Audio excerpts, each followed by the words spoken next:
ધંધાનો એ જ આનંદ છે. ક્ષણાર્ધેનાપી તુલયે ન સ્વર્ગમ ના પુનર્ભવમ. ભગવાન ભોળાનાથ કહે કે ભગવાનના નામ લેવામાં એટલો બધો આનંદ છે, અને ભગવાનના નામ સહિતનું એક ગીત ગાયું. ભગવાન નારાયણના એમાં નામ છે. અમને સમય નથી મળતો આ બધા નામને જોડવા છે અમારે નારાયણા નારાયણા સાથે, પણ એવો સમય નથી મળતો કે અમે એ ભજન બનાવી શકીએ, એની ધૂન બનાવી શકીએ. બાકી રુદ્ર ગીતમાં જેટલા નામ છે ભગવાનના, ઋષિકેશ, ઇન્દ્રિયાત્મને, સ્વર્ગાપ વર્ગ દ્વારાય, હિરણ્ય વીર્યાય, ચાતુર હોત્રાય, યજ્ઞરેતસે, સર્વરસાત્મને, ભગવાન નારાયણના નામ સાથેનું એક સ્તોત્ર ગાયું, રુદ્રએ ગાયું, એટલે રુદ્ર ગીત. અને આ ભગવાનના નામો લેતા લેતા સત સાથે તમારો સંગ થઈ જાય. ભગવાનના નામની વિશેષતા છે, ભગવાનના નામ બોલતા બોલતા સત તત્વ સાથે તમારો સંગ થઈ જાય, એ પરમ તત્વ સાથે તમારો સંગ થઈ જાય.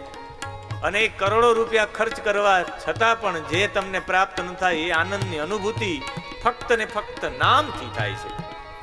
આટલો બધો આનંદ આવે. પ્રેમ ભિક્ષુજી મહારાજ, જેની મોટી બધી એમ પેટ હતું બહુ મોટું, શરીર પણ આવું જાડું, પણ એ નૃત્ય કરવા માટે ઊભા થાય તો નાનું બાળક ટૂંકું પડે એની પાસે. એવું રામધૂનમાં લીન થઈ જાય. ને આજે એવી જ રામધૂનમાં બિહારી બાપુ છે, એ પણ રામધૂન કરવા આવે તો શરીર પણ આ મોટું, આ જાડું, પણ પોતે ધૂન કરવા માટે ઊભા થઈ જાય, લીન થઈ જાય. એ આનંદની અનુભૂતિ છે. मीरा को क्या प्राप्त हुआ? मीरा को आनंद प्राप्त हुआ जब कृष्ण के सामने वो नाचती थी, वो नृत्य करती थी, तो इतना आनंद आता था कि करोड़ों रुपए खर्च करने के बाद भी जो आनंद की प्राप्ति नहीं होती, वो कृष्ण का नाम लेकर थिनकने में आती थी. अरे क्यारेक आम बेट द्वारिकानी जे टीवी पर क्यारेक जाओ तो ત્યાં ભીખ માંગવા વાળા પણ આમ આંખે સુરદાસ હોય ને વગાડતા હોય, કોઈ ઢોલ વગાડતા હોય, કોઈ ખંજરી વગાડતા હોય અને નાચતા હોય પોતે. આપણે એમ થાય કે આનો આનંદ આ છે ભગવાનનું નામ.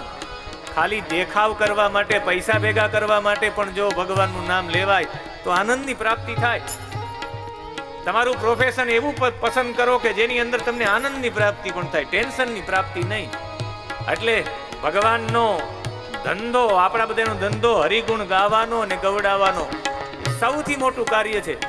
તમે આજુબાજુના બહેનોને ભેગા કરી અને 5 મિનિટ માટે કીર્તન ગવડાવો અને ગાઓ તો સમજી લેવાનું આનંદની પ્રાપ્તિ. આખા દિવસનો થાક ઉતરી જશે.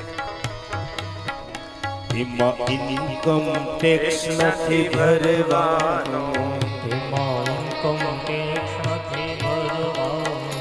એમાં સેલ ટેક્સ નથી ભરવાનો, જે ભજશે તે તો તરવાનો, જે ભજશે તે તો તરવાનો, મારો ધંધો હરિ ગુણ ગાવાનો, મારો ધંધો હરિ ગુણ ગાવાનો. ભગવાન નારાયણે નારાયણના નામ સાથેનો ઉદ્બોધન કર્યું કે ભગવાન નારાયણના નામ લ્યો. એક સ્તોત્ર ગાયું કે આ સ્તોત્રને લોકો રુદ્ર ગીતના નામથી ઓળખશે. પ્રચેતાઓ અહીંયા સુધી સમુદ્રમાં જલમાં રહીને 10,000 વર્ષ સુધી આ જ સ્તોત્રનો પાઠ કર્યો ને એને નારાયણ મળ્યા. આજે પણ કોઈને નારાયણ મેળવવા હોય તો રુદ્ર ગીતનો પાઠ કરે. રુદ્ર ગીતનો પાઠ એમાં પણ જો કોઈ કચ્છમાં જઈને કરે રુદ્ર ગીતનો પાઠ તો કચ્છમાં રુદ્ર ગીત ફળે. હું તો કહું કચ્છી લોકોએ જે કચ્છમાં રહીને રુદ્ર ગીતનો જ પાઠ કરવો જોઈએ. જેને ભગવાન મેળવવા છે એ રુદ્ર ગીતનો પાઠ કરે. રુદ્ર ગીત સાથે કહ્યું છે મર્ત્યાનામ કિમુતાશિષ. જો આનો એટલો બધો પ્રભાવ હોય તો અમને જણાવો, મર્ત્ય લોકમાં તુચ્છ ભોગોની વાત જ ક્યાં છે? એક ક્ષણનો પણ સત્સંગ છે એટલો દુર્લભ છે, તો બીજી તો ચર્ચા શું કરવી? એ ચર્ચા કરી અને એના પિતાજી પ્રાચીન બરહી પાસે નારદજી આવે છે. દીકરાઓ તો પ્રચેતાઓ તપ કરે છે 10,000 વર્ષ સુધી, સમુદ્રમાન ઊભા રહીને તપ કરે છે. એના પિતાજી સતત યજ્ઞ કરે છે. એની પાસે નારદજી આવે છે. નારદજી આવીને કહે કે ભાઈ, તું આ યજ્ઞ કરવાનું બંધ કર. આ સતત યજ્ઞ કરે ને એ યજ્ઞ કેવા હતા? સ્રૌત યાગો. સ્રૌત યાગમાં બલિ પ્રથા આવે, બલિ બધાની આપતા હતા. એટલે એ રોકવા માટે નારદજી આવ્યા. નારદજીને કહે કે હું કર્મમાં ફસાયેલો છું, મારી બુદ્ધિ કર્મમાં ફસાયેલી છે, મારી ઉપર કંઈક કલ્યાણ કરો. ત્યારે નારદજી એને એક ઉપાખ્યાન સંભળાવે છે, અને એ ઉપાખ્યાનનું નામ છે પુરંજન આખ્યાન.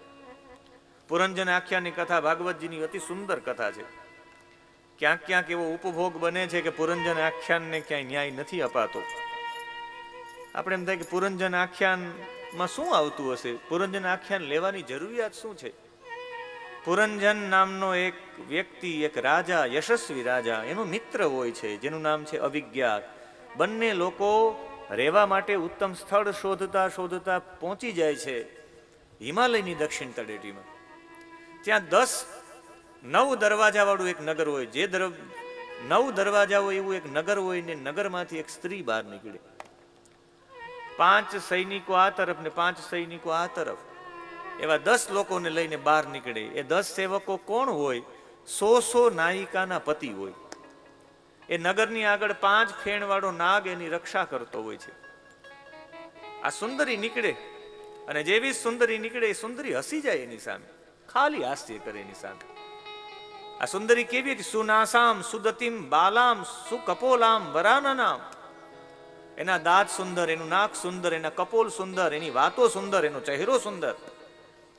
બહાર નીકળીને કોઈને એવું લાગે કે આ રમા છે એટલે લક્ષ્મી છે, કોઈને એવું લાગ્યું ઉમા છે.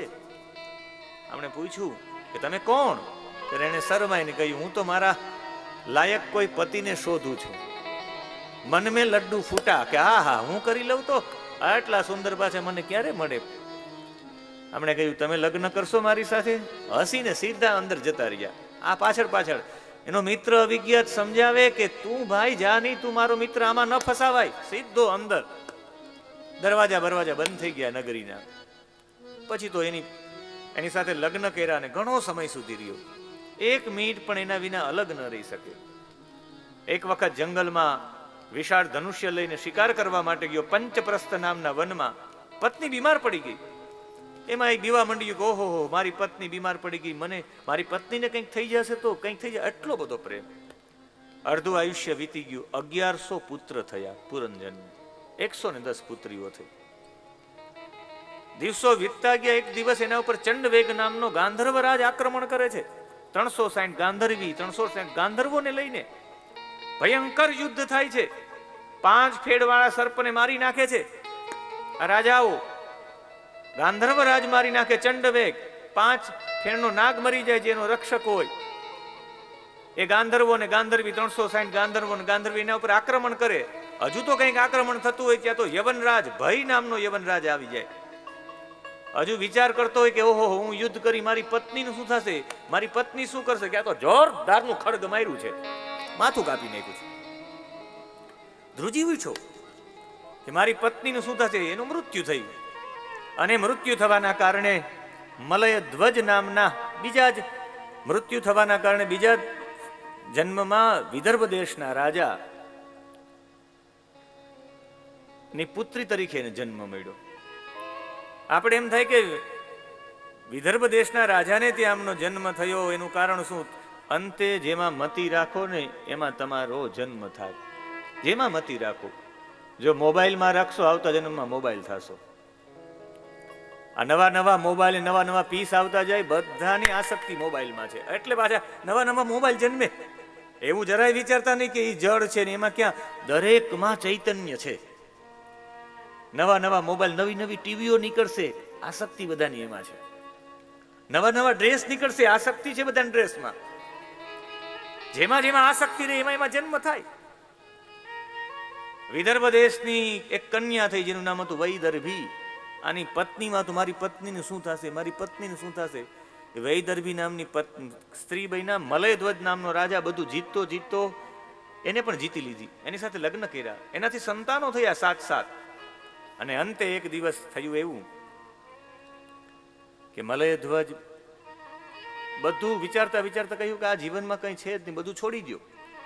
બધું છોડીને આ મહાપુરુષ જતો રહ્યો એક પર્વતની તળેટી ઉપર કે ત્યાં જઈને હું ભજન કરીશ.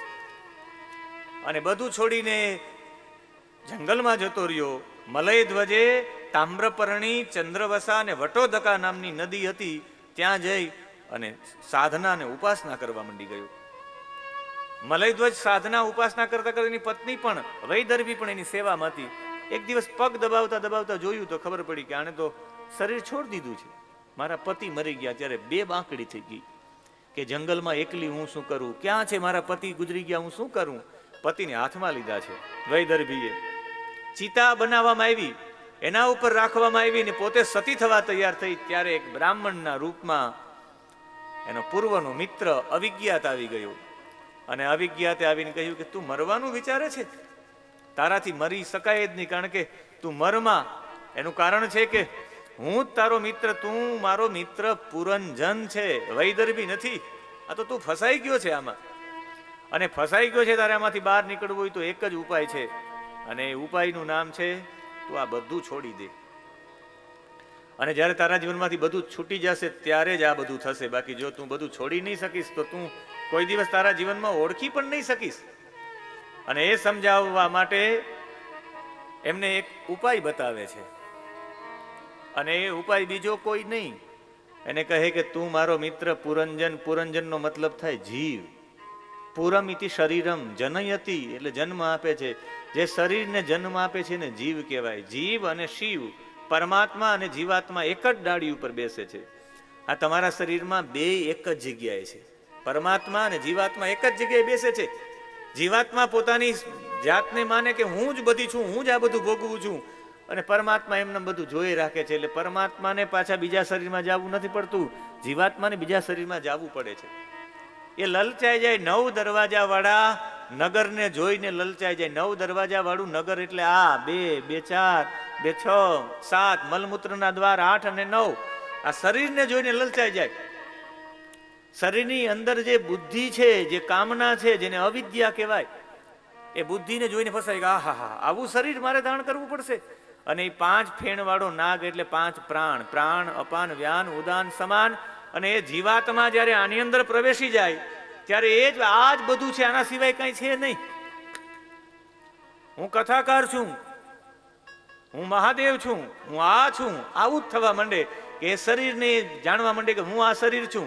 ખરેખર તે તો પરમાત્મા સાથે બેસવા વાળો જીવાત્મા હતો, પણ ઓલો પરમાત્મા એને સમજાવતા હતા તો એ આટલી સુંદરતા જોઈને પ્રવેશ કરી ગયો. આહા, માનવ જીવનમાં કેટલો આનંદ છે.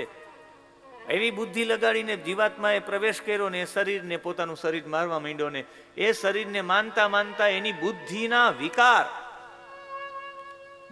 વિકાર કેટલા છે. પોતાના જીવનના વિકારો 1100 બતાવ્યા. 1100 પુત્ર જન્મા પુરંજનથી, એટલે જીવાત્માના બુદ્ધિના વિકારો 1100 છે રોજના. અને એનાથી એની બુદ્ધિની ઈચ્છા તો કે 110. ઘણી ઘણી ઈચ્છા, જેટલી ઈચ્છા તમારામાં વધારે જાગશે એટલા વધારે તમારે ફસાવાનું. સૌથી જેની ઈચ્છા એકદમ સૂક્ષ્મ, સૌથી ઓછી ઈચ્છા વાળો વ્યક્તિ છે એ વ્યક્તિ વેલો મુક્ત થાય. તમારી જેટલી તમે ઈચ્છાને જન્મ આપો એટલા તમારે વધારે જન્મ લેવા પડે. લિસ્ટ બનાવો કેટલી ઈચ્છા થાય. સવારમાં ચા જોઈએ, ઈચ્છા, બુદ્ધિની ઈચ્છા, પાછો જન્મ લેવો પડે ચા માટે. મારે આ જોઈએ, મારે તે જોઈએ, મારે ફલાણું જોઈએ, મારે આ જોઈએ, એટલા જન્મ થશે. જેટલા મનમાં વિકારો ઉત્પન્ન થાય, આમ કરી લઉં, તેમ કરી લઉં, ફલાણું કરી લઉં, ફલાણું કરી લઉં, ફલાણું કરી લઉં. એટલે સંન્યાસી કોઈ સંકલ્પ જ ન કરે, સંન્યાસી કોઈ ઈચ્છા જ ન કરે. એટલે 75 વર્ષની ઉંમરથી 100 વર્ષની ઉંમરમાં એક પણ જાતના સંકલ્પ ન કરાય. જે કરવા હોય 55 થી 75 પૂરા કરી નખાય. પછીની ઈચ્છાઓ જાગે તો પાછો જન્મ લેવો પડે. આ વિકારો અને ઈચ્છાઓ બતાવી છે એ છે 1100 પુત્ર ને 100 પુત્રીઓ, 110 પુત્રીઓ. ચંડવેગ નામનો રાજા એના ઉપર આક્રમણ કરે એટલે ચંડવેગ એટલે વર્ષ. આપણા 20 વર્ષ 30 વર્ષ થયા, 30 વર્ષ થયા નહીં, આક્રમણ છે વર્ષોનું આપણી ઉપર, આ શરીર ઉપર, આ જીવાત્મા ઉપર આક્રમણ કરે છે. ને આ શરીર ઉપર આક્રમણ કરે ત્યારે 5 ફેણના નાગને પેલા મારી નાખે, 5 પ્રાણને પેલા મારી નાખે. અને જ્યારે મારી નાખે એ મરી જવાના કારણે 360 ગાંધર્વો ને 360 ગાંધર્વી છે એ રાત અને દિવસ છે. રાત દિવસ આની ઉપર આક્રમણ કરીને આ શરીર છિન્ન ભિન્ન થઈ જાય. આ શરીરને છોડે તો એ જીવાત્મા એમ નથી સમજતો કે આ શરીરમાંથી હું છૂટો પડી ગયો, આ શરીર મારું નથી. એ આમ દૂર ઊભીને જોઈ કે આ બધા શરીરને બાળે છે, આ શરીર મારું નથી, હવે તું અમારો નથી, અમારા કુટુંબનો છે નહીં, તું પ્રેત છે, પ્રેત છે એમ કહીને 10 દિવસ સુધી પ્રેત તરીકે પૂજા થાય. આપણે ક્યારે વિચાર્યું કે બહેનો દ્વારા પિતૃ કાર્ય કેમ કરવામાં નથી આવતું? ભાઈઓ દ્વારા જ કરવામાં આવે. ક્યાંય તમે જોયું પિંડદાન બહેનો કરવા ગયા? કોઈ પૂછે કે દીકરી કરી શકે તો ભૂદેવો કે નહીં હો, દીકરી ન કરી શકે. અમુક દીકરીઓ પ્રશ્ન ઉઠાવે કે દીકરીઓ કેમ ન કરી શકે? પણ મને બતાવો કે કોઈ દીકરી એના સગા બાપને પ્રેત માની શકે? કોઈ દીકરી માને નહીં. ખાલી કોઈ એના બાપને પ્રેત કહે તો એની આંખમાંથી પાણી પડી જાય. અને એ ભાવનાત્મક જગતમાં જીવતી હોય એ દીકરી કે સ્ત્રી, એ ભાવના વ્યક્ત કરે એટલે ઓલા માણસની મુક્તિ થતી હોય તો ન થાય.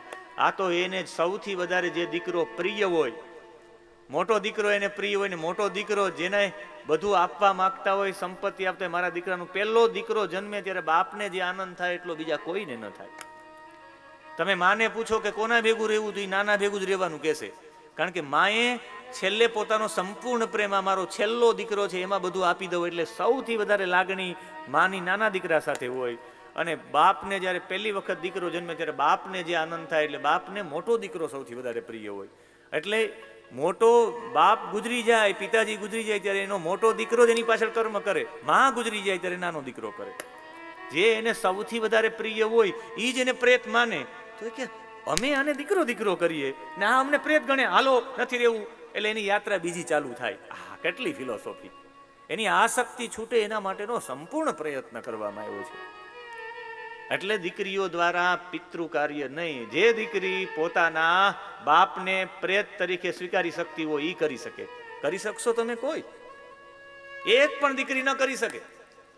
એટલે આમાં આપણે એવું નહીં સમજવું કે દીકરીઓને ક્યાંય ઘણા બધા લોકો કહે કે સ્મશાને જવાની દીકરીઓને શું મનાય? પણ સ્મશાને તમે અગ્નિદાહ આપી દો પછી નિયમ છે.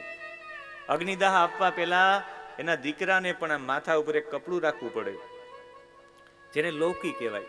કે એક વખત અગ્નિદાહ પહેલા તું રડી લે. અગ્નિદાહ અપાઈ જાય પછી રડવાનું ન હોય. તમે રડો તો એની જ્વાળા, અગ્નિની જ્વાળા ઊંચી જતી હોય, એની સાથેનું સૂક્ષ્મ શરીર જતું હોય ને તમે રડવા માંડો તો ઓલા પાછા આવે કે લે મારો દીકરો તો રડે છે, ઓલા પાછા ઘેરે આવતા રહે. હવે સ્મશાને જઈને સ્ત્રીઓ રડે ને એવું બને? એટલે મનાય. જે ન રડતા હોય ને કઠણ હોય એ જઈ શકે, પણ એ પ્રાય કોઈ હોય જ નહીં.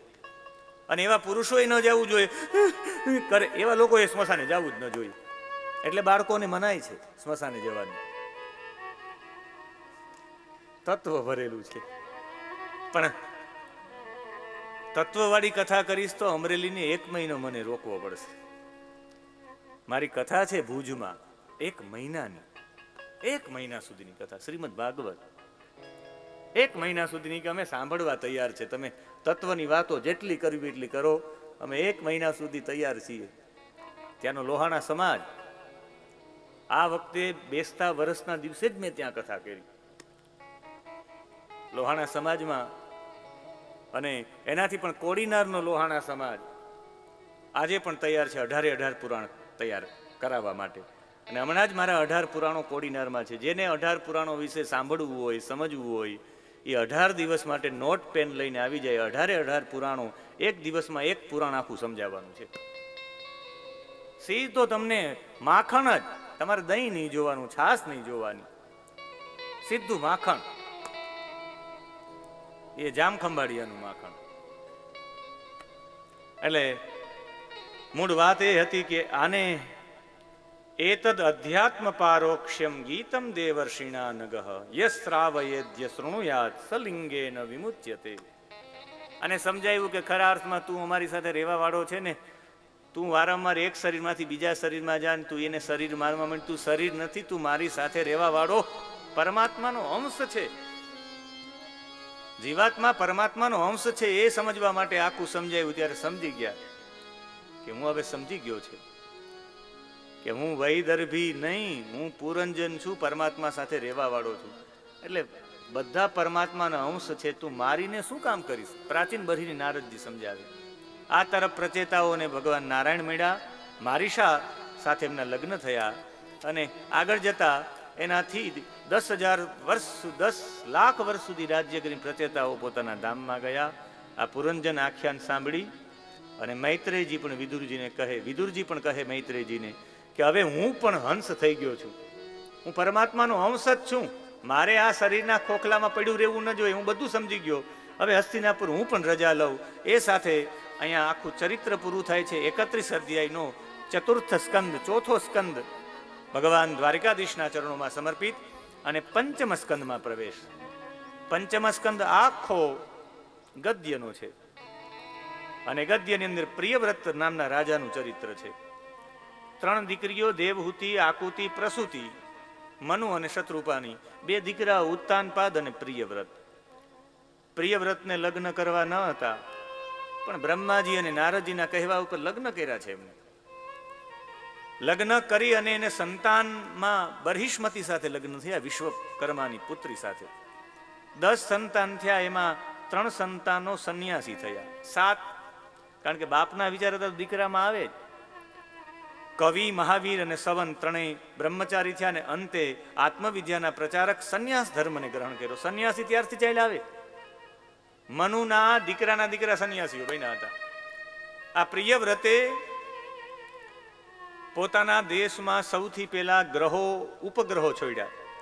મારા રાજ્યમાં અંધારું થવું જ ન જોઈએ, સૂર્ય જતો રહે તો અંધારું ન થાય, ઉપગ્રહો છોડવાનું કામ પ્રિયવ્રતે કર્યું છે.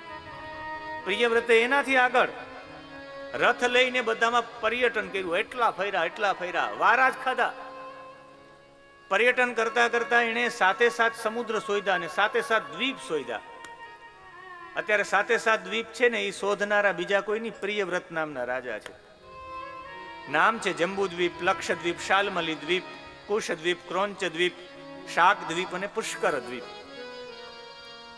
આ 7 દ્વીપ પર પોતાના 7 દીકરાઓને રાખી દીધા. 3 સંન્યાસી હતા, બાકી 7 દીકરાને, એકમાં આગ્નિધ્રને, એકમાં ઇદ્મજીહ્વને, એકમાં યજ્ઞબાહુને, એકમાં મહાવીરને, એકમાં હિરણ્યરેતાને, એકમાં ઘૃતપૃષ્ઠને, એકમાં મેધાતિથિને, એકમાં વિતિહોત્રને, બધાને રાખી દીધા છે. બધા રાજ્ય કરવા માંડ્યા. આગ્નિદ્ર હતા એ જંબુદ્વીપમાં રાજ્ય કરતા અને એનો પુત્ર નાભી થયો. નાભીને ત્યાં ઋષભદેવનો જન્મ થયો.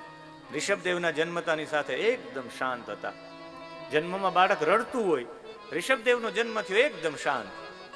વૈરાગ્ય, આમ હાથ પડ્યા રે બાળકના રૂપમાં તો એમને પડ્યા રે, પગ પણ હલાવે નહીં. ઋષભદેવના ચરણોમાં નિશાની હતી, અંકુશની નિશાની હતી, વજ્રની નિશાની હતી. બધાએ કહ્યું કે આ પરમાત્માનું જ રૂપ છે. આનંદ મગ્ન થઈ ગયા. ઋષભદેવના વિવાહ કરવામાં આવ્યા ઇન્દ્રની પુત્રી જયંતી સાથે. એનાથી 100 પુત્રો થયા. 81 કર્મકાંડી, 9 યોગેશ્વરો, હરિર, કવીર, હરિર, અંતરિક્ષ, પ્રબુદ્ધ પીપલાયન, 9 રાજાઓ થયા ને એક સૌથી મોટો દીકરો જેનું નામ હતું ભરત. અને આ મહાપુરુષ પણ માની જવું પડ્યો, ગૃહસ્થી હોવા છતાં વૈરાગ્ય લાગી ગયું એને. અને એવું બધું વૈરાગ્ય લાગ્યું, ઋષભ બધું છોડી અને જંગલમાં જતા રહ્યા. જંગલમાં જઈને બધા પ્રત્યે એનો ભાવ એટલો બધો મનોહર હતો, અનુભવ જ્ઞાન સહિતનો તત્વ વિચારનો એમને વિચાર ન કરતા એને વસ્ત્ર જ છોડી દીધા. ગાંડાની જેમ રખડતા. કોઈ એના ઉપર થૂકે, કોઈ એને મારે તો આને કઈ અસર જ નહીં. પછી તો એ સૂતા જમતા, કોઈ બાજુમાં જ ન હોય, પોતાના મળમૂત્રમાં આડોડતા. એવી ક્રિયાઓ કરી કે લોકો એની બાજુમાં જ ન આવ્યા ને પછી એનું ભજન પાક્યું. ભજન કરવા માટે એક વખત બધાથી વિખૂટું પડવું પડે. આપણે બધા કે ઘેરે બેસીને ભજન થાય, એમ ભજન ન થાય. આસક્તિઓ છોડવી પડે. એ ભજન કેવું થાય? ખીચડી જેવું થાય, મિશ્ર. મહાપુરુષો પોતાના ભજનમાં વિક્ષેપ ન થાય એટલે બધાથી અંતર બનાવી રાખતા. આની સામે સિદ્ધિઓ આવી ગઈ. હું આપને સિદ્ધિની ચર્ચા કરીશ તો તમને એવું થશે કે હું તમને અશ્રદ્ધામાં લઈ જવા માંગુ છું. પણ સિદ્ધિઓ છે આકાશ ગમનની સિદ્ધિ. આકાશમાં ગમન કરી શકાય, આકાશમાં ચાલી શકાય એવી સિદ્ધિ છે. મનોજવમ સિદ્ધિ, મનથી પણ વધારે તુરંત દોડીને ત્યાંથી વસ્તુ લઈ આવી નહીં. તમારું ગામ અમદાવાદ હોય ને, તમે કહો કે અમદાવાદમાં હું ચાનો કપ પીવું છું, મારા ઘરથી લઈ આવો. 1 સેકન્ડના છઠ્ઠા ભાગમાં અહીંયા કપ આવી જાય. આવી સિદ્ધિ આજે છે. અમે જોયા છે એવા લોકોને. તમારા ઘરેથી મંગાવી દે એવી સિદ્ધિઓ છે એની પાસે. દૂરનું ગ્રહણ કરી શકે, દૂરનું સાંભળી શકે, દૂરદર્શન દૂરનું જોઈ શકે. ટેડ સિરિયો અમેરિકાના ન્યુયોર્કમાં થઈ ગયો 18 વર્ષ પહેલા. એ બેઠા બેઠા કોઈ પણ દેશનું કોઈ પણ વ્યક્તિનું ચિત્ર બનાવી દે. એ કેવી રીતે બેઠો છે ફોન કરીને પૂછો એટલે કહી દે આમ જ છે. નેટમાં સર્ચ કરજો ટેડ સિરિયો ન્યુયોર્ક. આવી સિદ્ધિઓ છે. હું એવા કેટલાય લોકોને જાણું છું. એ સિદ્ધિ બતાવતા ન હોય, કોઈને દર્શન ન કરાવતા હોય, બાકી સિદ્ધ પુરુષો છે. તમે એમ કહો કે મારા ઘરેથી આ પુસ્તક લઈ આવી દો એટલે એ જ સેકન્ડે તમે ઘરે ફોન કરો કે એ પુસ્તક, તો કે એ તો અહીં નથી મળતું, અહીંયા આવી ગયું. આ કોઈ હાસ્યની વાત કે તમને કોઈ કોઠા સુજા કોઠા રજૂ કરવા એવી વાત નથી કરતો. આવી સિદ્ધિઓ ઋષભદેવ પાસે આવી ગઈ.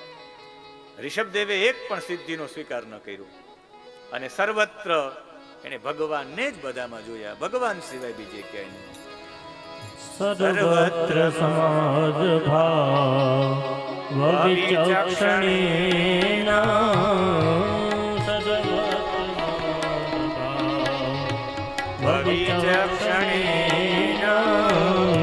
જ્ઞાનેન વિજ્ઞા ન વિરાજિતેન જ્ઞાનેન વિજ્ઞા ન વિરાજિતેન યોગેન મૃત્યો યમસત્વયુક્તો લિંગમ વ્યપોહે કુશલોહમાખ્યમ લિંગમ વ્યપોહે કુશલોહમાખ્યમ.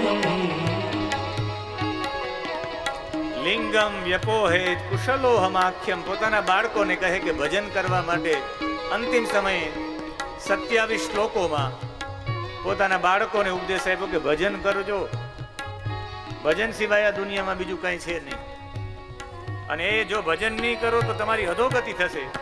આ માણસે તો આ જીવન મુખમાં પથ્થર રાખીને કુટકા ચલના વનમાં મુખમાં પથ્થર રાખી અને સતત ફરતા, કોઈ સાથે બોલવું નહીં, સ્વાદમાં નહીં, વિવાદમાં નહીં.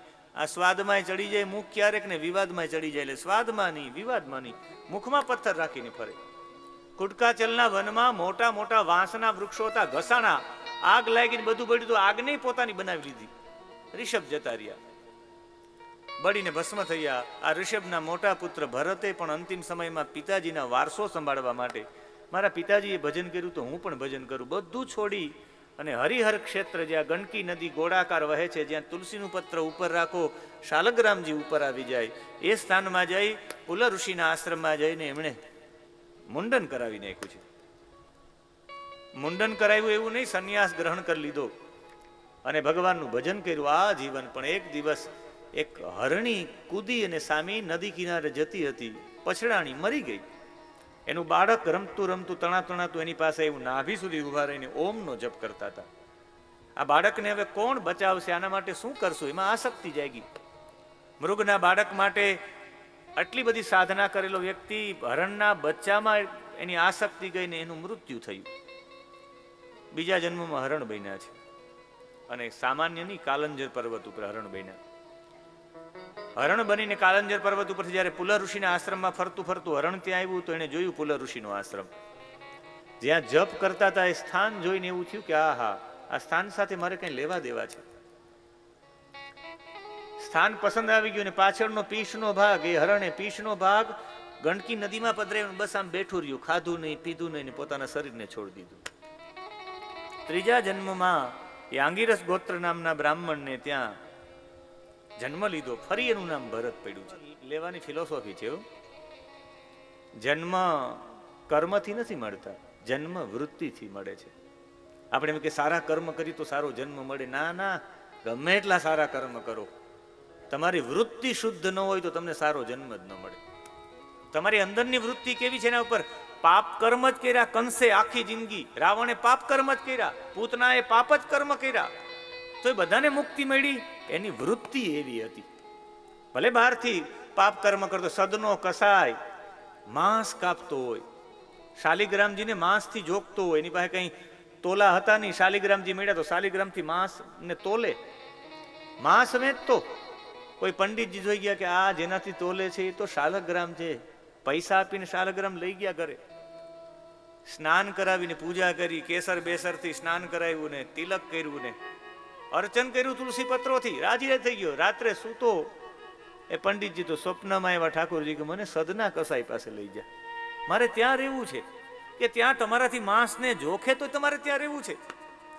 ત્યારે એમણે કહ્યું કે સદનો કસાઈ ભલે ધંધો, એની પ્રવૃત્તિ જેવી હોય એવી, એની વૃત્તિ મારા તરફની સારી છે.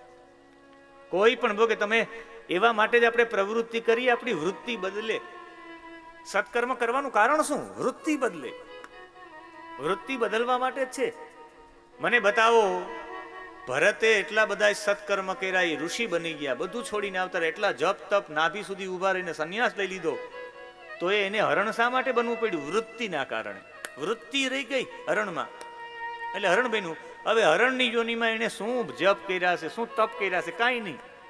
ખાલી પાછળ કમરનો ભાગ પાણીમાં બોડીને ખાલી વૃત્તિ ભગવાનમાં જોડી રાખી, સીધો આંગિરસ ગોત્ર નામના બ્રાહ્મણને ત્યાં જન્મ. અન્ય પુરાણોમાં તો આની કથા પણ અલગ છે. પૂજ્ય કૃષ્ણશંકર શાસ્ત્રીજી, પૂજ્ય દાદાજી એવું કહેતા કે આ આંગિરસ ગોત્ર નામના બ્રાહ્મણને ત્યાં 9 પુત્રો એક પત્નીથી થયા હતા, અને બીજી પત્નીથી 2 જોડકા સંતાન થયા. એકનું નામ હતું ભરત અને દીકરીનું નામ હતું ધૃતિ. આ ધૃતિ અને ભરત બંને ભાઈ બહેન હતા. અને ભરત તો ખરેખર જડ ભરત થઈ ગયો. આ વખતે કોઈ કામમાં ફસાવું, સારું કર્મ નથી કરવું, નબળું કર્મ કઈ નહીં. અવશ્યમેવ ભોક્તવ્યમ કૃતમ કર્મ શુભાશુભમ. શુભ કરીએ કે અશુભ કરીએ ભોગવવું પડે, કંઈ કરવું જ નથી. બધા કે એ ભરત, તો આ સામે બોલે એ ભરત ગાંડો છે કે ગાંડો છે? બધા કે આ ગાંડો છે, ગાંડો ભરત, ગાંડો ભરત. કોઈ કે આ સાંભળતો નથી, એ તને કે તો આમ બેઠો રહે, કે આ બધીર ભરત છે, બેરો ભરત. કોઈ કે ના ના બેરો નથી, પણ આ છે ને જળ જેવો છે. બધા એનું નામ જળ ભરત રાખી દીધું. જળ ભરતને જમવામાં પણ કોઈ વસ્તુ ન આપે, અને જમવામાં જે એના ભાઈઓ અને એના ભાભી હતા ને, એને જમવાનું આપે તો કેવું આપે? એના જમવા માટેની બહુ લાંબી વિસ્તૃત ચર્ચા છે, કે જમવામાં એને થોડું ઘણું ખરાબ મળી જતું તો એ જમવામાં ક્યારેક ક્યારેક તો વેઠ રૂપી, મજૂરી રૂપી માગવામાં આવે તો એ જમવામાં એને ન આપતા. જમવામાં ઓલા પોપડા ઉખી જાય ને, ખીચડી, અમારે શાસ્ત્રીજીને બહુ ભાવે એવી ખીચડી છે. એ તમે આમ બળી જાય ને પછી આમ ખીચડી લઈ લો, નીચે ઓલું કાળી કાળી જામી જાય ને, શું કહેવાય ને, બળેલી ખીચડી, એવું આપવામાં આવતા. ગાયોને ભેંસોને જે ખાવાનો ખોળ આપે ને, એ જળ ભરતને ખાવામાં ખોળ આપતા. ક્યારેક ખોળ, ક્યાંક દાજેલું, પાકેલું, એવું બધું જમવામાં એને આપતા. વેઠ વાળું બધું જમવામાં આપતા. અને આ બધું આપવામાં બહુમ મિષ્ટમ કદન્નમ વા અભ્ય વહરતિ પરમ. આવું ભોજન આપવામાં આવતા. અને ભોજન આપવામાં આવતા ક્યારેક ક્યારેક ઠંડી હોય તો બહાર સૂડ આવે, વરસાદ થતો હોય તો ભાઈ ભાભી બહાર મોકલી દે. અને આવી બધી સ્થિતિ થતી તો એની બેન રોજ માટે રડતી કે મારા ભાઈ ઉપર આવું બધું. અને સવારના પોરમાં એમના બેન ધૃતિ, એના બેન ધૃતિ સવારમાં કહે કે હું સૂર્યનારાયણની પૂજા કરવા માટે જાઉં. સૂર્યનારાયણની પૂજા માટે ફૂલ ને એ બધા માટે એક પાત્ર લઈને એના ઉપર કંઈક ઢાંકીને જ્યારે સૂર્યની પૂજા કરવા જાય ત્યારે રાત્રે પોતાના ભાગની રોટલી, પોતાના ભાગનું શાક જે હોય ને એ ઢાંકીને રાખી દે કે મારો ભાઈ જમશે. મારા ભાઈને બરાબર જમવાનું પણ નથી આપતા, એટલે એ ઢાંકી અને લઈ જાય. અને જ્યારે સૂર્યની પૂજા કરવા જાય ને પછી ઓલું ઢાંકેલું હોય ને એ બહાર કાઢે, અને એ ધૃતિ નામની બેન એના ભાઈને જમાડે કે ભાઈ તું જમી લે. પણ ભાઈને તો સ્વાદમાં કઈ ખબર જ ન પડતી.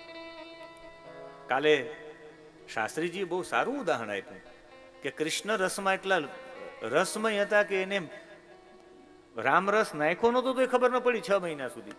ઓલું કામ પૂરું થયું ને થાક ત્યારે જ લાગે, લગ્નમાં થાક જ ન લાગે. લગ્નમાં બધા નાચે કૂદે ને આ બધું કરે ને લગ્ન પૂરા થાય પછી કે તાવ આવી ગયો. ઓલો રસ હોય એટલે આ તમને કઈ થાય જ નહીં, ઓલો રસ પૂરો થાય એટલે બધું થાય. કથામાં 7 દિવસ કાંઈ ન થાય, યજમાન કૂદકા 8મા દિવસે યજમાનને મળવા જેવું હોય. હા, એ કે થાકી ગયા.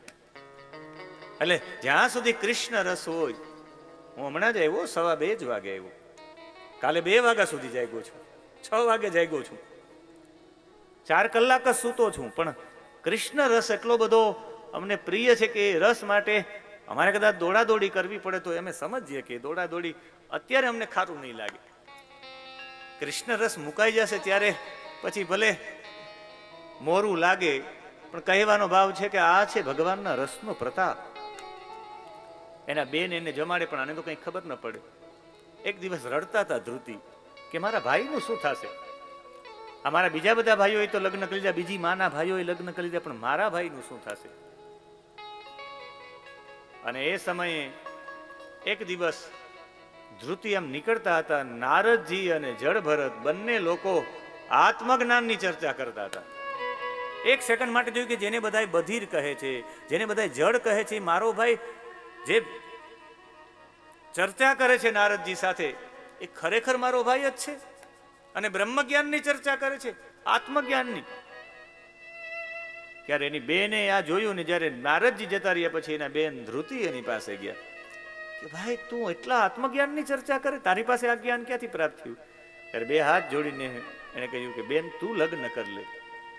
તું મનમાં એવું વિચારે ને કે આ જીવન મારા ભાઈને કોઈ દુઃખ આપશે તો હું લગ્ન નહીં કરું, પણ બેન તું લગ્ન કરી લે, ગૃહસ્થાશ્રમમાં તું પ્રવેશ કર, તારી કૃપાથી બેન મારું જીવન આવું બની ગયું. આ લોકોએ મને જમવાનું, એની પણ મારી ઉપર કૃપાથી, મારા ભાઈઓ અને ભાભીની પણ, એને જમવામાં મને ભૂસો આપ્યા, મને બળેલું આપ્યું, મને આવું આપ્યું, એનાથી સ્વાદ કોને કહેવાય એ સ્વાદ જ હું ભૂલી ગયો. એટલે મારી જીહવા સ્વાદને ઓળખતી ભૂલી ગઈ, એટલે હું સ્વાદ વિનાનો થઈ ગયો. એટલે મને જમવામાંથી રુચિ જ ઉડી ગઈ છે. મને ઠંડીમાં મોકલે, મને શરદીમાં મોકલે, મને ગરમીમાં મોકલે, મને વરસાદમાં મોકલે, એનાથી આ શરીરને એક પણ પ્રકારનું કષ્ટ પડવાનું જ બંધ થઈ ગયું. બધા કષ્ટો સહન કરવાની એને ટેવ પડી ગઈ છે. મને જેવા તેવા શબ્દો કહીને હવે મને કોઈ સારા શબ્દો કહે કે નરસા, મને એ કઈ ફરક જ, મને આત્મજ્ઞાન તમારા બધા લોકોથી પ્રાપ્ત થઈ ગયું છે. બેનને લગ્ન કરવા માટે વિનંતી કરી અને આ પુરુષ પણ નીકળી ગયા છે ઘર છોડીને. ખેતીના કામમાં લગાડવામાં આવ્યા, બધા કામોમાં નિષ્ફળ ગયા, બધા કાઢી મૂક્યા ને આ નીકળી ગયા. ત્યારે એક સામંત શુદ્ર જાતિનો એક વ્યક્તિ, એક રાજા, એને પ્રતિજ્ઞા કરી હતી કે મારે ત્યાં જો દીકરો આવે તો હું નર બલિ ચડાવીશ. અને બધા જેટલા પણ નર બલિ ચડાવવા વાળા જેટલા પણ વ્યક્તિઓ છે એ બધા વ્યક્તિઓને 32 લક્ષણો પુરુષ હોય એની જ બલિ ચડે. લક્ષણો જો પૂર્ણ નહીં હોય તો એની બલિ કોઈ સ્વીકારે નહીં. ને આ બધાએ વિચાર્યું કે એવો કોઈ પુરુષ મળે તો થાય, જાઓ શોધો જો એવો કોઈ પુરુષ હોય તો. અને બધા શોધતા શોધતા આવ્યા અને જળ ભરત બસ જતા જતા બધા જળ ભરતને પકડી લીધું કે ચાલ અમારી સાથે. આ કે ચાલો. આમને એમ કે હવે આ શું કરવાના હશે, પણ આ બધા એને બલિદાન આપવા માંગતા હતા. 32 લક્ષણો પુરુષ મળે ને આ 32 લક્ષણો પુરુષ હતો. મનુષ્યના 32 લક્ષણો પૂરા કરવા હોય તો બધામાંથી ઉછીના લેવા પડે. મનુષ્ય ખાલી 5 લક્ષણ વાળો છે. એક સ્વમાન મનુષ્યનું લક્ષણ છે. ભાઈ મને સ્વમાન જોયો, સ્વમાન લક્ષણ મનુષ્યનું છે. ધીરજ મનુષ્યત્વનું લક્ષણ છે. વાકપટુતા મનુષ્યત્વનું લક્ષણ છે. ક્ષમા કરી દેવા કોઈને મનુષ્યત્વનું લક્ષણ છે. અને સત્ય બોલવું આ મનુષ્યત્વનું લક્ષણ છે. 5 જ લક્ષણ મનુષ્યોમાં છે. બાકી 6 લક્ષણો કૂતરા પાસેથી લેવા પડે, બગલા પાસેથી એક લક્ષણ લેવું પડે જો 32 લક્ષણો પુરુષ બનવું હોય તો, સિંહો પાસેથી એક લેવું પડે, મોર પાસેથી 7 લક્ષણો લેવા પડે, ગધેડા પાસેથી 3 લક્ષણો લેવા પડે અને કાગડા પાસેથી 5 લક્ષણો લેવા પડે. ત્યારે 32 લક્ષણો થાય. આપણે એમ થાય કે આ બધા પાસે આવા આવા લક્ષણો. હા, કુકડા પાસે 4 લક્ષણો છે. કુકડાની વિશેષતા 32 લક્ષણો તો આપને નહીં જણાવું, આપ જાણી લેજો ક્યાંય પણ. પેલું વહેલું ઉઠી જવું એ કુકડાનું લક્ષણ છે. કુકડો કોઈ દી મોડો જ ન ઉઠે.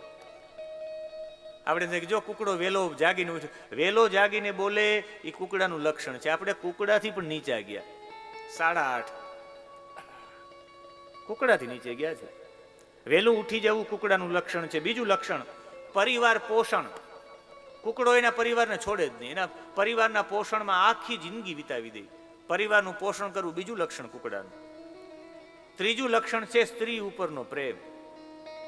કુકડાને એના પત્ની ઉપર અત્યંત પ્રેમ હોય. તમે કુકડાને કંઈ ન કરો, એના ઘરવાળાને મારો તો કુકડાની રાડ છૂટી જાય.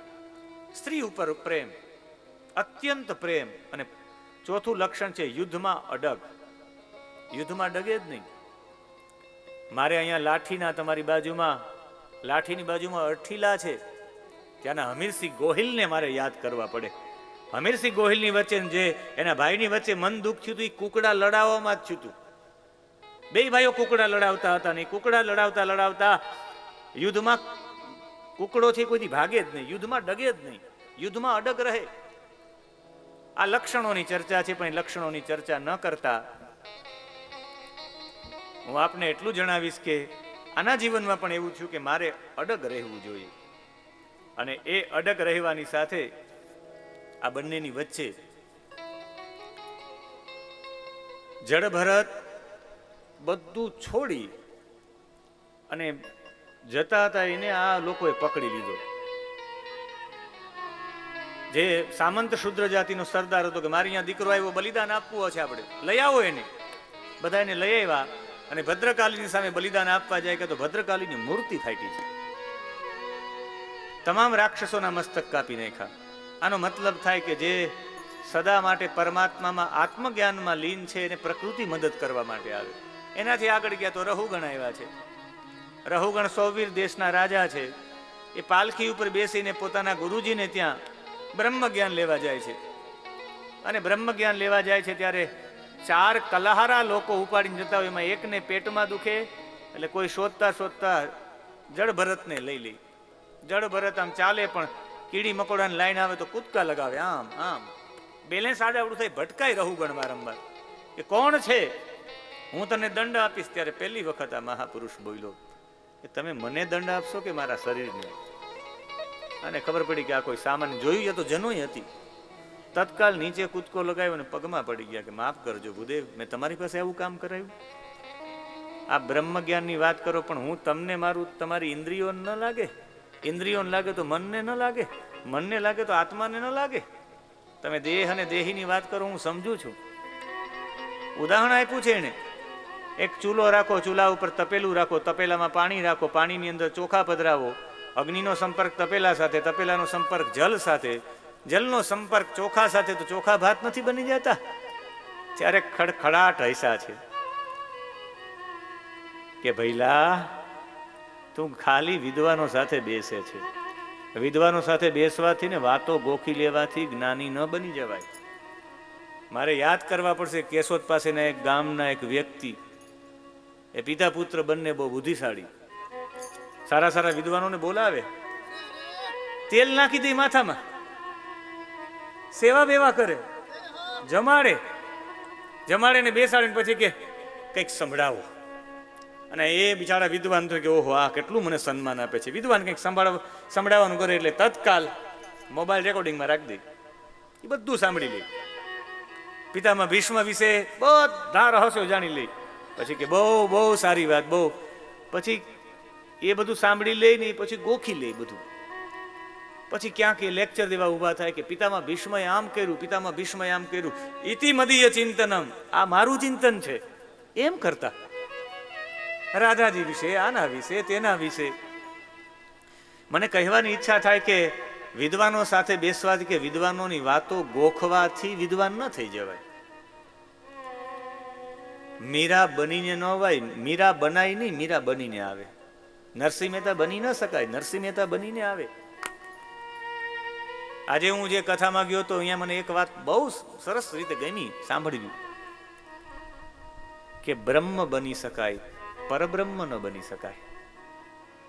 બ્રહ્મને પણ પરબ્રહ્મનું ભજન કરવું જ પડે.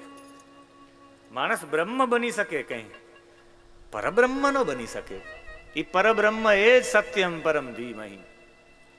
મારે એમાં વિશેષ આપને ઊંડા નથી લઈ જાવ, પણ આ તો કહ્યું કે વિદ્વાન સાથે બેસીને તું કોનું ઉદાહરણ ક્યાં આપે. સૂર્યના પ્રકાશમાં તમે ગાળો બોલો કે સ્તુતિ બોલો, સૂર્યને શું ખબર ફેર પડે?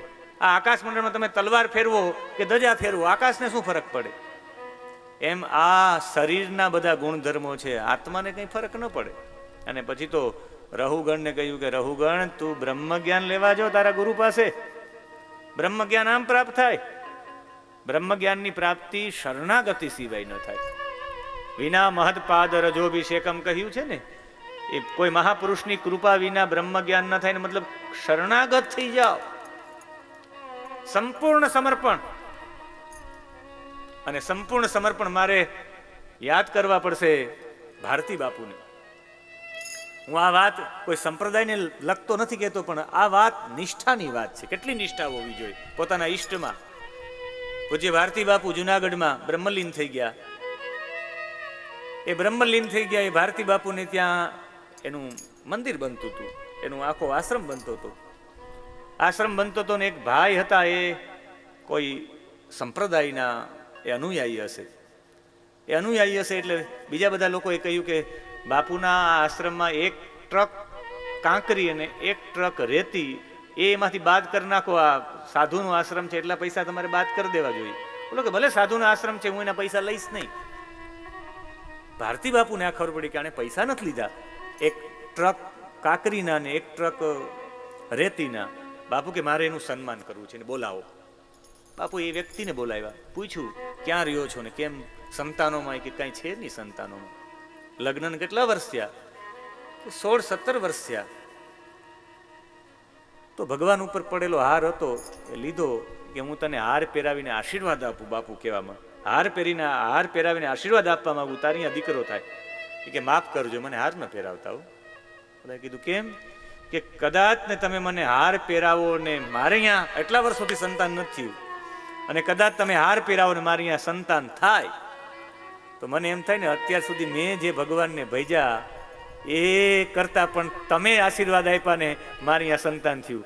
મારો ઈષ્ટ નબળો પડી જાય એવું મારે નથી કરવું. મારી ઈષ્ટ નિષ્ઠા નાની થઈ જાય. સામાન્ય દુઃખ આવે ને આપણે એમ થાય કે ફલાણું જગ્યાએ ફલાણું થાય, આપણે આપણા ભગવાનને સાઈડમાં મૂકીએ ને વાં વયા જાય કે હાલો હાલો તમે જે ધારણ કરાવો એ વાં જઈએ ને તમે ચાદર ચડાવો ને આમ થાય તો ત્યાં આપણે જવા માંડીએ. એટલો આપણા ઈષ્ટ ભક્તિ નાની, એટલો ભગવાન પ્રત્યેની આપણી પ્રીતિ નાની કે એક નાનકડા એવા કામમાં કદાચ તમે મને હાર પહેરાવો ને મારી અહીંયા સંતાન થાય તો મારી ઈષ્ટ નિષ્ઠા ડગી જાય, તો એટલે મારે હાર નથી પહેરવો, મારે આશીર્વાદ નથી જોતા. અને કદાચ ને ન થાય તો તમારું અપમાન થાય તો એ મારે હાર નથી પહેરવો. બે બાજુથી મારે હાર નથી પહેરવો. આને કહેવાય નિષ્ઠા. તમે જેને પ્રેમ કરતા હોય, તમારો ઈષ્ટ કદાચ ને રામ હોય તો તમારી સામે કોઈ ગમે એવા દેવતા ઊભા કરે, એ દેવતાઓમાં પણ રામ જોવાની દ્રષ્ટિ હોય ને ત્યારે તમારી ઈષ્ટ પરંપરા, તમારી ઈષ્ટ નિષ્ઠા કહેવાય. અમે કથા બધાયની કરી, શિવ પુરાણ કરું, દેવી ભાગવત કરું, બધા કરું, પણ હું દેવી ભાગવત ગાતો હોય તો મને દેવીમાં કનૈયો જ દેખાય. હું શિવ પુરાણ કરતો હોય તો મને સોમનાથની શિવલિંગમાં પણ મને કૃષ્ણ જ હું જોઉં. એવી ઉચ્ચતમ સ્થિતિ થઈ જાય ત્યારે એને કહેવાય કે સાચી સ્થિતિ. નિષ્ઠા તમારી ડગવી ન જોઈ. કાલ સવારે તમે આ પુરાણ સાંભળો, પછી એમ થાય કે ઓહો આનાથી તો કોઈ છે જ નહીં, પછી કે ના ના ના ના આનાથી વિશેષ કઈ નથી. તમે જેમ મીંદડી 5 ઘર બદલે એમ તમે તમારા ઈષ્ટ બદલો. એ કેટલી નિષ્ઠા કહેવાય. જેને પતિ તરીકે સ્વીકાર લીધો એ દારૂડિયો હોય તો આ જીવન, આપણા સૌરાષ્ટ્રના બહેનો કાઢી નાખે, ગમે તેવો હોય, રોગી હોય, બીમાર હોય તો આ જીવન, જેનો સિંદૂર એક વખત પીરો છે આ જીવન એમાં પસાર કરી નાખે. એમાં એક વખત ઈષ્ટના નામનો જેનો સ્વીકાર કરી લીધો એ પછી આ જીવન પૂરું થઈ જાય. આવી નિષ્ઠા હોય ત્યારે થઈ શકે. નિષ્ઠાઓ રોજ રોજ બદલવી ન જોઈએ. રહુગણ ને કહે છે કે રહુગણ, જ્યાં સુધી કોઈ મહાપુરુષની કૃપા ન થાય ત્યાં સુધી બ્રહ્મ જ્ઞાન ન થાય. અને કૃપાનો મતલબ થઈ શરણાગતિ. સંપૂર્ણ નિષ્ઠા સાથે તમે એના થઈ જાઓ ત્યારે એ દેવતા, એ મંત્ર, એ ગ્રંથ તમને ફળે. તમે સંપૂર્ણ, તમે કહો હું એટલા સમયથી આ જપ કરું પણ મને એનું ફળ નથી પડતું, તમારી સંપૂર્ણ નિષ્ઠા છે એ મંત્રમાં. તમને એમ કે અમને ભાગવતજી નથી ફળ્યા, તમારી સંપૂર્ણ નિષ્ઠા છે ભાગવતજીમાં, તો ભાગવતજી ફળે. અમે એટલા બધા પિતૃકર્મ કર્યા, અમને પિતૃકર્મ ન ફળ્યા. તમે પિતૃકર્મ કરતા કરતા માવો ચોડીને ખાતા હોય, જિંદગીમાં ફળે પિતૃકાર્ય? સત્યનારાયણ ભગવાનની 500 કથા કરો તો એ ન ફળે. ભાગવત કથા તમને ક્યારે ફળે? ભાગવતજી તમારા હૃદયમાં ત્યારે પ્રવેશી જાય તમે નિષ્ઠા સાથે બેસો. એટલે નિષ્ઠા જગાડવા માટેનો આ પ્રયત્ન છે. તમારી સામે હું તો આંખ બંધ કરી જાઉં, મને ફરક શું પડે? હું જોઉં તો કઈ તકલીફ થાય ને જોવું જ નહીં. જોવું હોય તો ક્યારેક ગ્રંથમાં જોઈ લો, બાકી જોવું જ નહીં. તો ન જોવું તો મારે દુઃખી ન થવું પડે. પણ ખાલી હું મારા પૂરતી, મારા આત્મકલ્યાણ પૂરતી જ વિચારું તો હું સ્વાર્થી કહેવાઉં. પારમાર્થિક વિચારવું જોઈએ. બીજા લોકો પણ પરમાર્થમાં જોડાવા જાય તોય અપને લીએ જીએ તો ક્યાં જીએ દિલ તું જી જમાને કે લીએ. તું જમાના માટે જીવવો જોઈએ. તમે આ પોતાના આત્મકલ્યાણ માટે નહીં, તમારો આત્મા પછી વિરાટ થવો જોઈએ. બધામાં તમારી આત્માને તમે જોવા જોઈએ. જડ ભરત અને રહુગણની વચ્ચેનો સંવાદ 20 શ્લોકોમાં છે, જેને ભવાટવીનું વર્ણન કહેવાય. કે મોટા ભાગના લોકો આ જ ભવાટવીમાં ફસાઈ જાય છે. અને ફસાવાની ચર્ચા કરી અને પંચમસ્કંદમાં ભવાટવીના વર્ણન પછી આગળ એના વંશનું વર્ણન છે. એને પગે લાગીને પછી ત્યાંથી તમે જ મારા માટે સર્વસ્વ એવું કહીને રહુગણ સ્વીકાર લીધું છે કે આ ભાવ એટલે સંસાર ને અટવી એટલે જંગલ. આ સંસાર રૂપી વનમાં મોટાભાગના લોકો ફસાઈ જાય છે. એ કથા કહેતા ગંગાના અવતરણની કથા છે. ભિન્ન ભિન્ન ખંડો ક્યાં છે એનું વર્ણન છે. કેતુમાલ દેશમાં કોની પૂજા થાય? હરિવર્ષ નામના ખંડમાં જે જંબુ દ્વીપ છે એના 9 ખંડ થયા.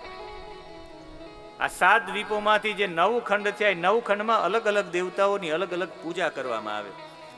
અને એ પૂજા કરતા કરતા ભારત વર્ષની ચર્ચા છે, બધા દ્વીપોની ચર્ચા છે, એમાં ગ્રહોની સ્થિતિનું વર્ણન છે, શિશુમાર ચક્રનું વર્ણન છે, અતલ લોક, વિતલ લોક, તલાતલ લોક, સુતલ લોક, એના પછી મહાતલ લોક, અને એના પછી રસાતલ લોક, અને એના પછી પાતાલ લોક, એની ચર્ચા છે.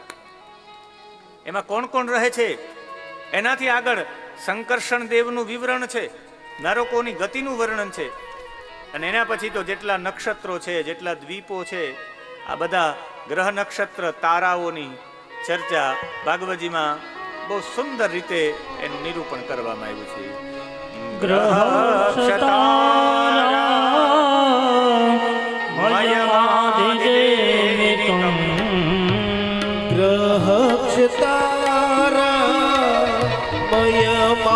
ग्रहक्षतारामयमाधिदेविकं पापापहं मन्त्रकृतां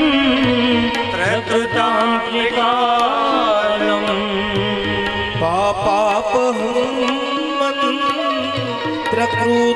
त्रिकालं नमस्य तस्मद् तो त्रिकालं नमस्य तस्मर तो वा त्रिकालं नश्येत तत्कालजमासु पापं नश्येत तत्कालजमासु पापं. ગ્રહોની ચર્ચા કરી અને અંતે આખો જોવા માટે જઈએ તો પંચમ સ્કંદ 26 અધ્યાયનો છે, દ્વારિકાધીશના ચરણોમાં સમર્પિત અને અજામિલનું આખ્યાન છે. પૂજ્ય બ્રહ્મલીન ડોંગરેજી મહારાજ તો અજામિલની કથાને બહુ લડાવતા. હું ડોંગરેજી મહારાજને એવા માટે યાદ કરું, ડોંગરેજી મહારાજની કથા ન હતી, પણ એ પોતે અનુભૂતિની વાતો કરતા. ડોંગરેજી મહારાજની વાતો અનુભૂતિની હતી. અજામિલ નામનો એક બ્રાહ્મણ, અજાનો મતલબ થાય પ્રકૃતિ, અને મિલ એટલે મળેલો, પ્રકૃતિ સાથે મળેલા જીવની કથા છે. કાન્યકુબ્જ જાતિમાં એક બ્રાહ્મણ, એક કાન્યકુબ્જ નામના બ્રાહ્મણો આવે, જેનું નામ હતું અજામિલ.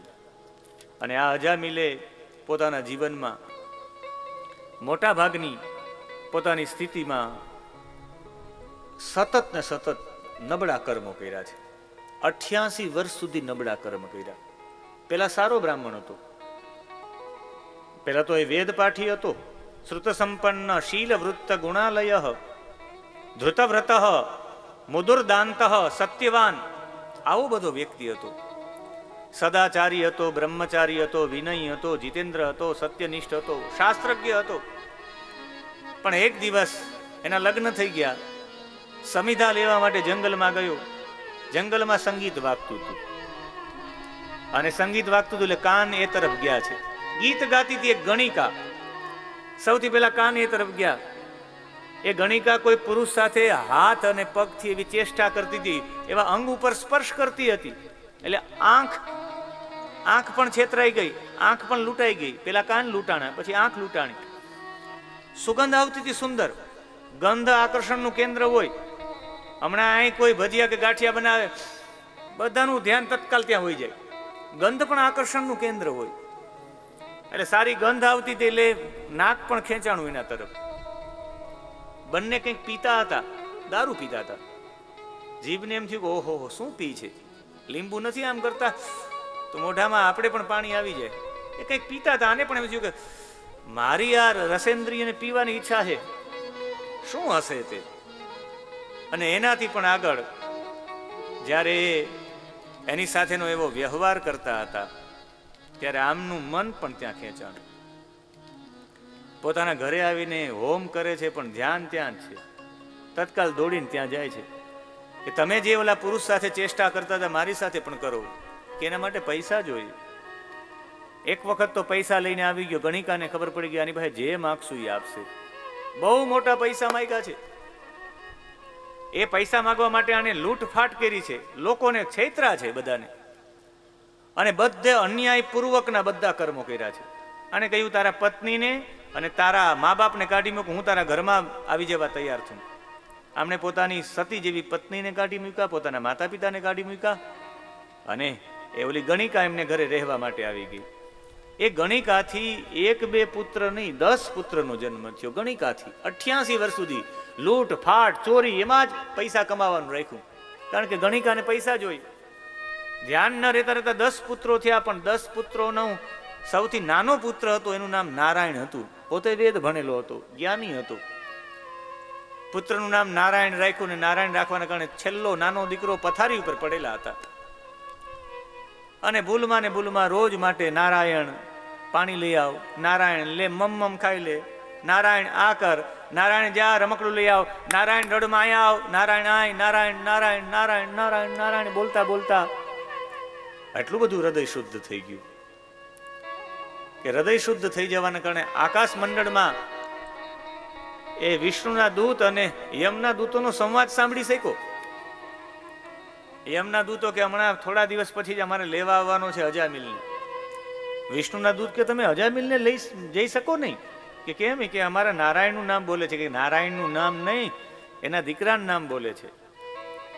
કે જે નારાયણ નારાયણ પણ એમને પણ બોલે ને એનું હૃદય એકદમ અંતકરણ શુદ્ધ થઈ જાય. અને શુદ્ધ અંતકરણ વાળાને યમલોકમાં લઈ જઈ શકાય નહીં. જાઓ પૂછો તમારા યમને. બધા દોડીને યમને પૂછે કે ખરેખર યમજી એને લઈ શકાય કે નહીં? આમણે કહ્યું કે ના ના, એને લઈ આવી શકાય નહીં. જેનું હૃદય, જેનું અંતકરણ એકદમ શુદ્ધ છે એને તમે તમારા યમલોકમાં ન લઈ આવી શકો. અને સતત નારાયણનો જપ કરવાથી, જો નારાયણ ભૂલમાં બોલવાથી, દીકરાનું નામ બોલવાથી જો અંતકરણ નિર્મળ થઈ જતું હોય તો નારાયણનું ભજન કરવામાં આવે તો શું થાય? એટલે અમે આ શરદ પૂર્ણિમાથી નક્કી કર્યું છે, ભાલકા પૂર્ણિમા સમિતિના બહેનોએ, કે રોજ નારાયણ નારાયણ કરે રાખો. આપણે એક વર્ષમાં જોઈએ કે આપણું હૃદય કેટલું નિર્મળ થાય. જેને નિર્મળ હૃદય બનાવવું હોય એ નારાયણ નારાયણ નારાયણ નારાયણ ગાયે રાખે.